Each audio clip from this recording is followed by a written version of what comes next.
I was never meant to set foot there that night.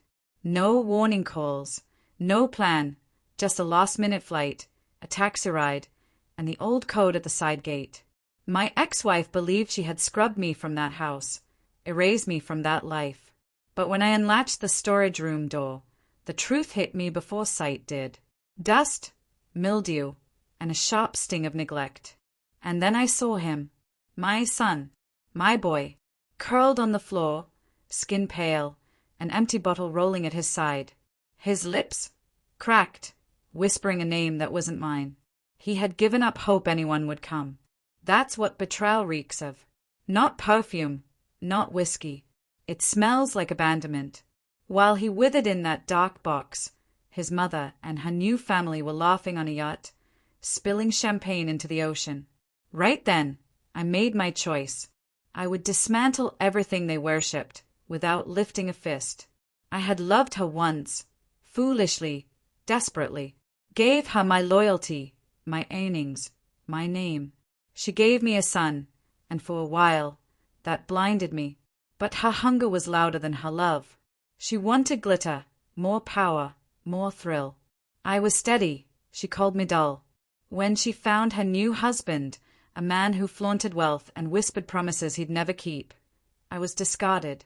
The divorce looked neat on paper, cold, final. She fought for custody, claiming our son needed stability. Stability wrapped in lies.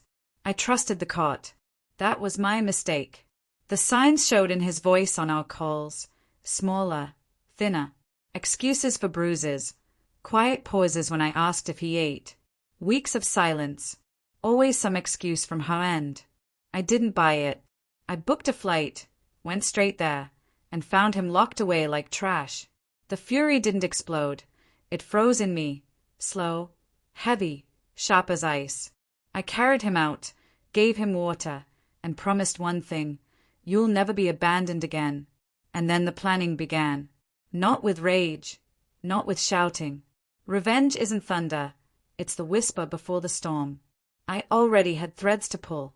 Not on her, but on him. Her new husband, the fraud behind the luxury. I knew his companies, his offshore accounts, the debts he buried beneath showmanship. I made allies in quiet corners, a banker who owed me, a lawyer who hated arrogance, an accountant who enjoyed watching wolves bleed. Piece by piece, I mapped their veins. So when I carried my son out of that storage room, I wasn't just saving him. I was ready to end the kingdom she thought she'd claimed. It started small, a frozen account here, a declined payment there. Their yacht fuel was refused, staff went unpaid, the husband raged. Within days, everything collapsed. Creditors swarmed, partners withdrew, the shine cracked. I watched from across the street, unseen, while she screamed into phones, begging banks, cursing lawyers. Her husband's empire crumbled, her dream dissolved. And then she came to me, makeup streaked, hair undone, eyes wild. You did this, she hissed, voice shaking. You ruined us. I looked at her the way she once looked at me, cold, unreachable. No, I said softly. You ruined yourself. I just turned on the lights. Behind me, my son stood on the couch, glancing at her like a stranger. That broke her worse than the money ever could. She fell to her knees, pleading, demanding I fix it. She didn't ask once about her child. That's when I knew it was finished. The fall was swift. They sold the yacht, then the cars, then the house. Her husband fled within months, chasing another investor's wife. Her spoiled children turned bitter when the well dried up. She drifted from rental to rental, a ghost of her former arrogance. I never answered her calls. My silence was the last knife.